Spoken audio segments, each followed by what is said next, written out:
Welcome to Peligro Life. In this video, we're going to give you the 10 best tips to planning an epic vacation in Costa Rica. These are the things I wish I knew before I came out here.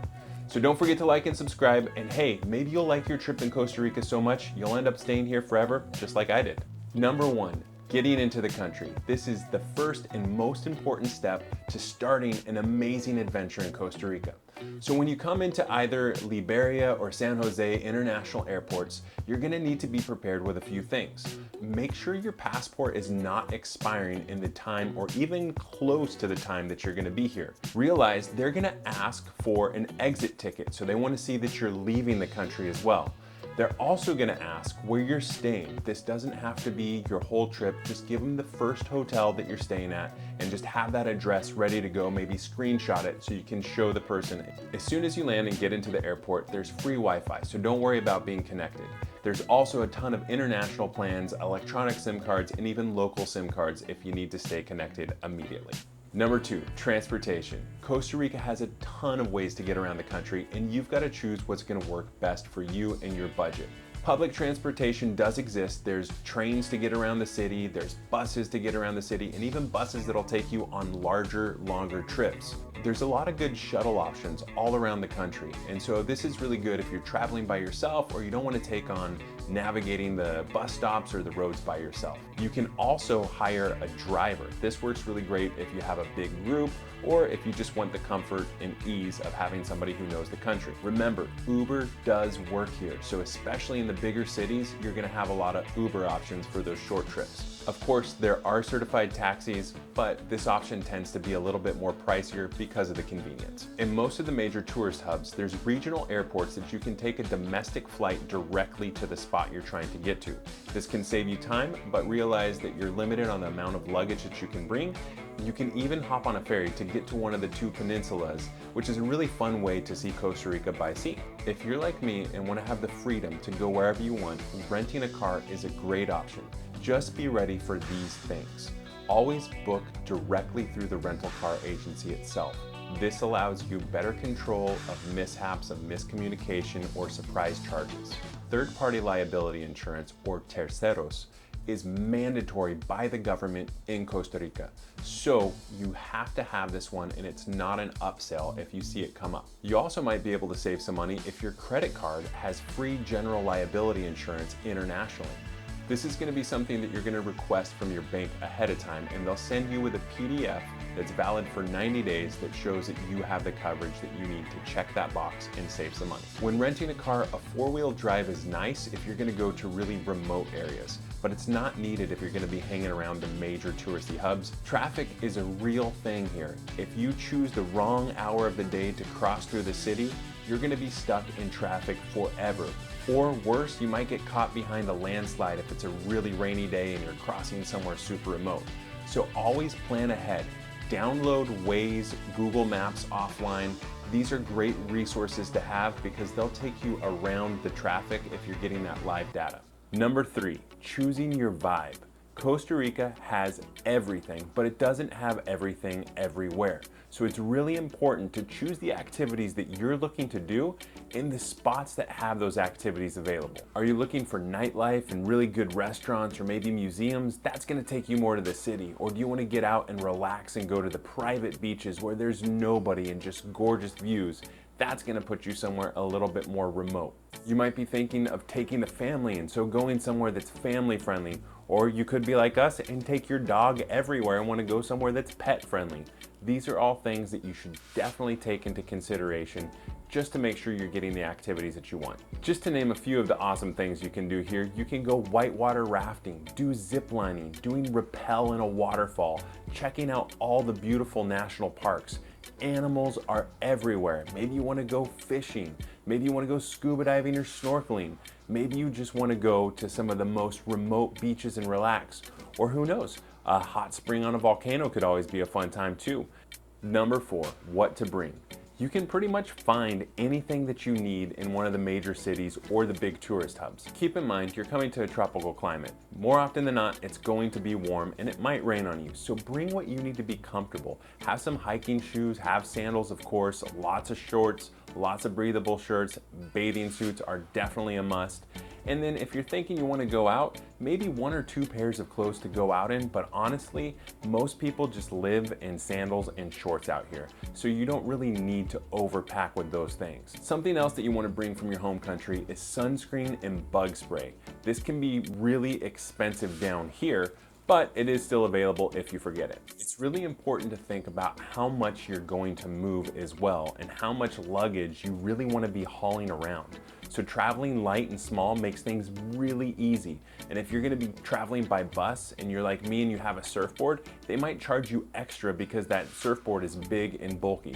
So just think about the necessary items. Is it something that you could rent in your location, or is it something that is unique to you and you need to bring it? It's always good to be ready for rain because it can happen whenever. So that could just be as easy as a cheap plastic poncho, an umbrella, or maybe a nice thin rain jacket. Lastly, the most important thing that you have to bring to this beautiful country is an open mind. It is going to be different than your home country, and coming here with an open mind just to enjoy the Pura Vida vibes is the best thing you can do. That brings us to number 5, Pura Vida Expectations. This is a beautiful country where their motto is pure life. And they say that for everything. And so this is a great relaxing way that you can just be like, hey, something's going wrong, Pura Vida, I'm gonna be here and enjoy the moment. Things are gonna be different than your home country. Sometimes things can take a little bit longer, but it's not a bad thing to adjust to this tropical, slower style of life. Costa Rica is a country of 5 million people and sees over 3 million tourists annually. So just keep that in mind when you're coming here during high season, as things might be a little bit busier.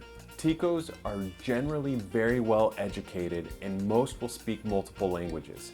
English is probably the most common secondary language in the country, but Spanish is the first official language, and if you speak even a little bit, it shows your intent to help. When you go out to eat, you're likely going to see a menu that has both English and Spanish on it. In some of the more tourist areas, you can find French and German spoken by some of the guides. So just do your research and see if somebody's going to be speaking the language that you best understand. Tico time is a real thing, and sometimes services can take a little bit longer than you might be used to.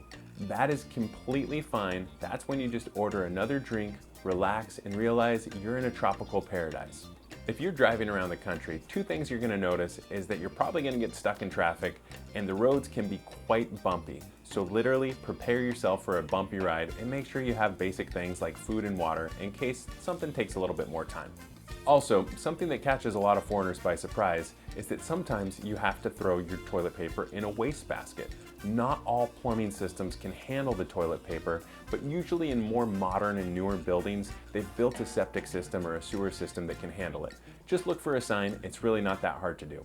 Number 6, creating your itinerary. If I could give you one piece of advice that sticks, don't overdo it. If you're here for a week, 10 days, choosing 3 places and getting to know those 3 places is way better than spending all your time traveling around the country trying to check off all the boxes. I've got good news for you. Costa Rica is not going anywhere, so you can always come back and do something different on your next trip.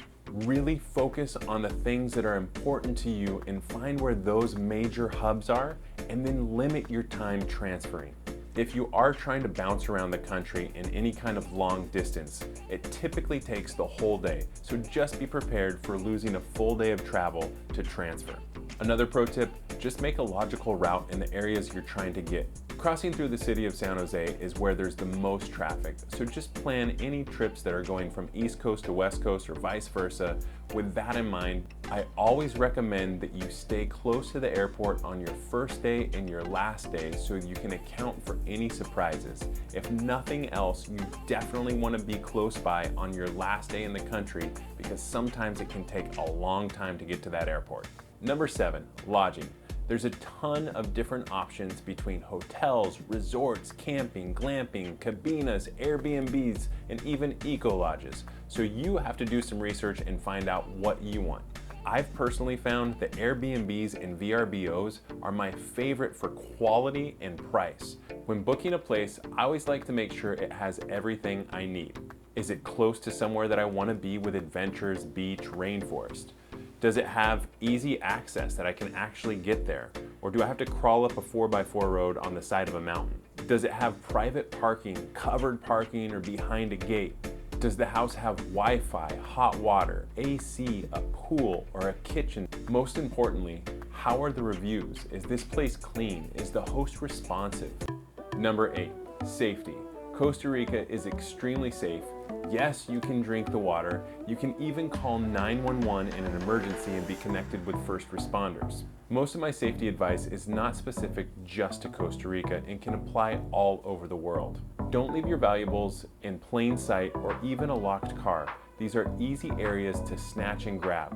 If you're gonna go to the beach, just make sure you don't leave your valuables on the beach while you're in the water far away from them. If you're gonna go out and have a good time, just make sure you don't overdo it and you always have your wits and your senses about you. Much like everywhere else in the world, stay away from sketchy people and sketchy places. You don't want to get involved in illegal activities and find yourself on the wrong side of town. If you're worried about traveling with your passport, another option is to carry a copy or a picture of your passport with all the details that you would need. That way, you can leave the passport safe in the hotel or wherever you're staying. In general, trust your gut and don't be naive.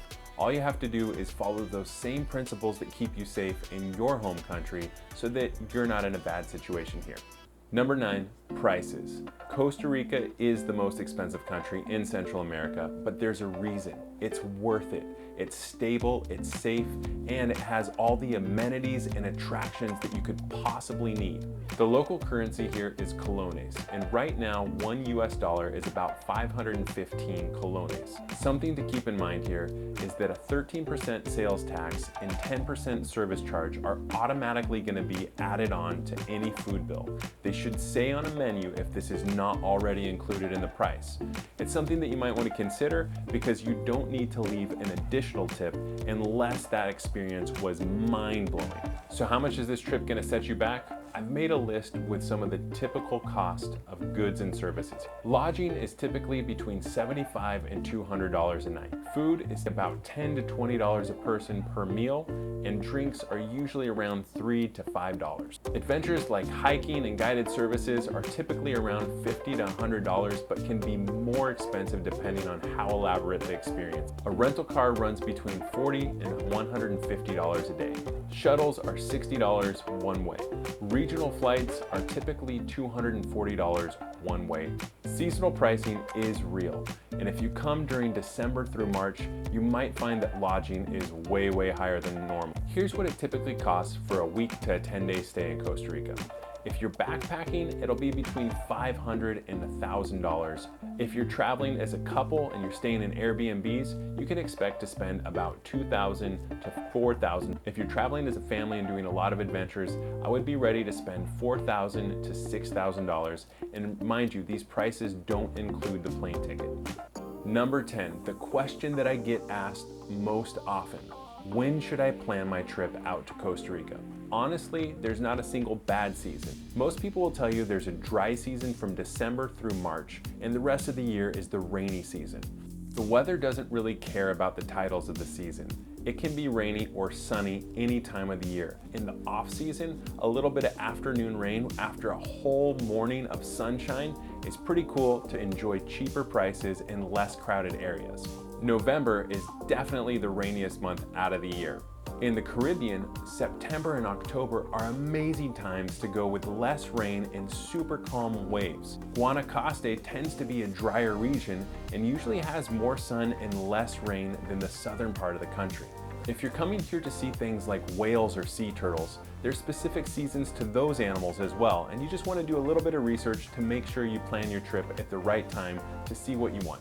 This is just the start of an exciting series dedicated to helping you have the best vacation experience in Costa Rica. So please like, subscribe, and leave a comment of what you want to learn more about before you head out for your vacation in Costa Rica.